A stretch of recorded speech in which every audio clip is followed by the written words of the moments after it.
Ko Hami Chapman tērā kua uru atu rā ki te tau whāinga whaiti mo te tohu tua tangata I ngā tohu e kia nei ko New Zealander of the Year.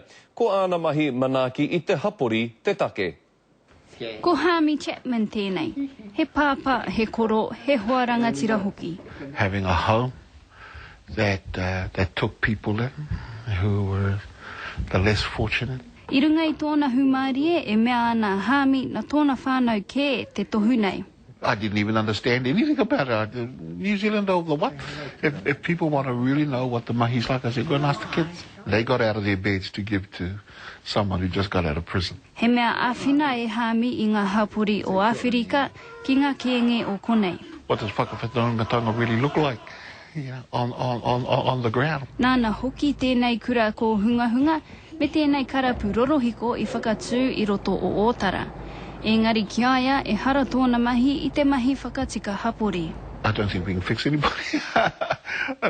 That's not what our goal is. We're not there to fix someone else's problem. That's a bit cheeky, actually, for us to think we can do that. We've got enough trying to fix our own. Ka tū te pō whakanui I ngā kaiwhiwhi tohu a te tuatoru o Hui Tanguru. Ki te whakawhiwhi a te tohu ki a Hami, kore rānei, ka kore o te ana mahi āwhina I te hapori. Raiha Johns, Te Karere.